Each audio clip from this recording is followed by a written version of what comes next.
The Tower of London, January 1580.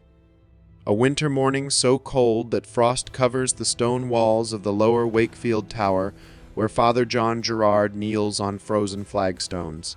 He can see his breath fogging in the air as guards drag him toward a device he's never seen before, an iron contraption gleaming with condensation from the January cold.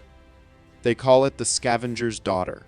Within minutes, he'll understand why even hardened executioners refer to it as worse than the rack. The same hands that painted the Sistine Chapel designed machines to destroy human bodies. The same minds that revolutionized art and science turned their attention to punishment-creating devices of such calculated cruelty that the Renaissance perfected what the medieval period could only approximate. Between 1534 and 1618, Europe experienced an unprecedented explosion of innovation in punishment technology. Over 300 distinct devices were invented or significantly improved. Guilds of executioners held conferences to share techniques. Craftsmen signed their work proudly, whether creating astrolabes or torture instruments in the same Nuremberg workshops.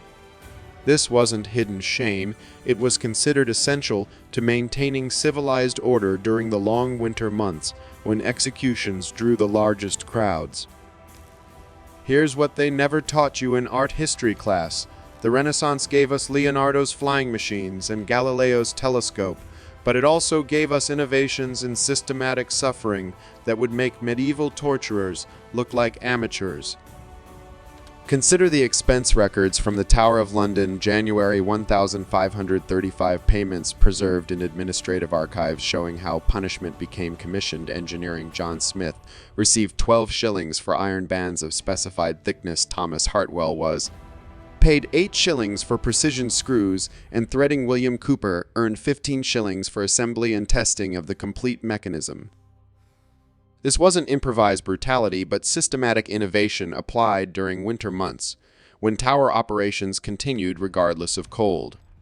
What you're about to discover will forever change how you see Renaissance achievement, because the same culture that produced the Mona Lisa's smile also produced machines designed to remove smiles permanently through calculated compression, measured breaking, and systematic documentation. In 1534, Sir Leonard Skeffington had a problem during a particularly harsh winter. As lieutenant of the Tower of London under Henry V, he needed new ways to extract confessions from political prisoners when the rack was too obvious, too medieval. What England needed was innovation that demonstrated Renaissance superiority. So Skeffington, an educated man who understood principles of physics and anatomy, invented something unprecedented, a device that compressed bodies into spaces smaller than nature ever intended. Where the rack pulled bodies apart, this folded them like letters, except bodies aren't paper. The mechanism was elegantly simple, which was part of its horror an iron hoop that closed around the victim, forcing knees against chest, against thighs, head pushed down between knees. The compression happened gradually, controlled by screws that could be tightened incrementally, each turn reducing the space your body occupied by another fraction. The engineering blueprints still exist in Tower of London archives, revealing mathematical calculations for optimal compression ratios, stress distribution patterns, material specifications that would make modern engineers appreciate the sophistication involved during winter 1534, when Skeffington first tested his innovation on prisoners in the frozen lower Wakefield Tower. What Skeffington understood was pressure dynamics. He calculated exactly how much compression would cause maximum distress without immediate death, too much pressure too quickly, and the victim would lose consciousness from shock too little, and they could endure. But find the perfect balance, and you created a situation where the body's own systems became the torture. The tower's expense records from January 1535 show those payments to 3 metalworkers for components. This wasn't improvised brutality, but commissioned engineering executed during the coldest months when tower prisoners were already weakened by winter conditions, making the compression even more devastating. The physiological effects were precisely documented by tower physicians because the Renaissance documented everything, especially during winter executions when bodies responded differently to pressure in the cold. Dr. John Picton, the tower's physician, from 1540 to 1555, left detailed medical notes about the device's effects discovered in the British Library in 1972. After 30 minutes in winter conditions, blood vessels in the nose and ears would rupture from pressure combined with cold. After an hour, victims reported feeling like their ribs were crushing their lungs, though examination showed ribs remained intact. It was the compression of space, not breaking of bones, that created the sensation, while January cold made breathing even more difficult. Catholic priests during Elizabeth's reign were frequently subjected to the scavenger's daughter during winter months, when tower interrogations intensified. Father John Gerard, who survived and wrote about his experience during a brutal January 1580 session, described it as being buried alive in iron. He noted that the worst part wasn't the compression itself, but the gradual nature, knowing that each minute brought slightly more pressure, that relief was entirely in his interrogator's hands, while winter cold seeped through the iron-making muscles, contract involuntarily and intensifying the agony. Gerard's account, smuggled out and published in Rome in 1605, provides minute-by-minute description of 3 hours in the device during that freezing January morning. He writes of hallucinations caused by restricted blood flow combined with hypothermia of joints that felt like they were dissolving, of becoming smaller than God intended any man to be, while the winter tower trapped him in compressed agony.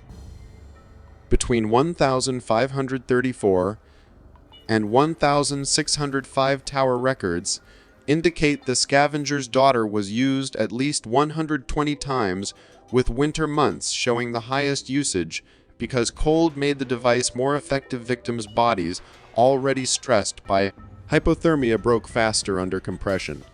The survival rate was surprisingly high, around 80%, which made it valuable for interrogation rather than execution.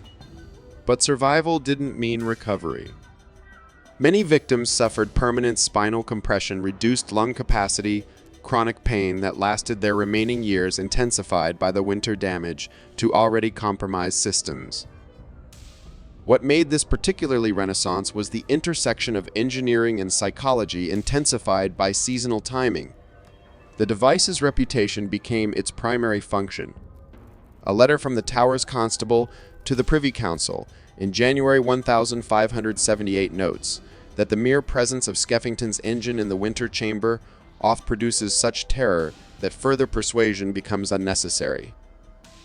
The device spawned imitators across Europe during those winter months, when punishment innovation spread through correspondence between courts. German engineer Hans Gruber created a similar device. In 1545, French interrogators developed the wine press, operating on similar principles.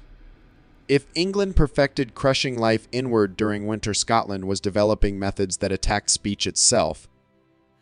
In 1567, during a particularly brutal February, a Scottish woman named Bessie Tillier was sentenced to something worse than death for the crime of persistent scolding and blasphemous speech. She would wear the branks, an iron cage that enclosed her head and invaded her mouth, for 6 months, through the remainder of winter and into spring. She survived, but court records note she never spoke above a whisper again. The branks, also called the scold's bridle, represented Renaissance innovation in social control, intensified by winter isolation, when women's voices seemed louder in frozen silence. The Edinburgh Council records from February 1543 show the first official commissioning of Branks' 4 bridles of iron for the correction of scolding women, to be fashioned by Robert Blacker Smith, with consideration for different sizes of head and severity of tongue. The municipal government approached this as a practical problem requiring technical solutions during winter months when household tensions peaked. Each brank was custom-made, requiring skilled metalwork that only Renaissance craftsmen could provide. The basic structure enclosed the head, but the crucial component was the gag piece, a metal plate or spike that pressed down on the tongue. Some versions had single spikes, others had multiple points. Some had rough plates designed to scrape the tongue if the wearer attempted speech during the freezing winter months, when metal against flesh caused additional suffering.